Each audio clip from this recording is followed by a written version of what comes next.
Ayan po mga kayagnat, magbababa na lang po kami ng palay. Local yung Ayan po yung mga tropang batil. Ayan po yung founder po namin ng classifier. Magaling po tumusok yan. Si Jeff. Ayan po. Ayan po yung mga tropa natin. Bagong dating. Tiga ano po yan, mga tiga Bicol.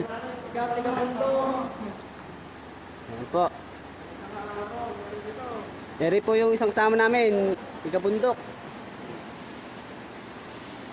Ito yung baba namin, galing pong Isabela yan. Pal. Pa-extend ka na lang, balong. At ayun po yung classifier namin, pasimple lang. Pero pag inaspong timingin ng palay yan. Kinamado mo doon, bago. Yung 216 po, ginagawa niyang triple 2. Kaya po napagilas po ng classifier namin na yan. Yan po. Tutok po ito. Yung classifier natin. Magaling itong yung classifier natin na yun eh. Triple 2, ginagawa 216 eh. Yan po. Wala pong sikat po araw ngayon, kaya po the dryer po. Isang 10-wheeler. Ha? Ha? Kalan? Kaya po ito magdamag pong sasalag sa dryer.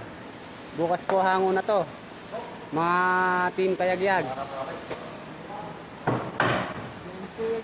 Ayan po si Pitek. Yan po ang kabisila namin. Yung 13 pesos ko po di pa nakukuha. Lahi mo ama. Magbat. Bago pa yung stepping niya. Oh.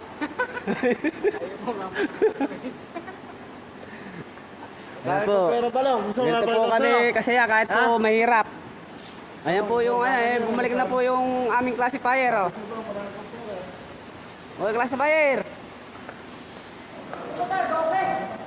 Ang dami naman. Dote. Dipok po Po, yung paganahin na po ang dryer. Tatlo na ba? Lima ba yung Galing ilang ba? pong Isabela to. Ang kuha po ng presyo po nare 216. 15 pesos per kilo. Oh, ayan po, ayan po. Ayan po yung classifier namin. Susi!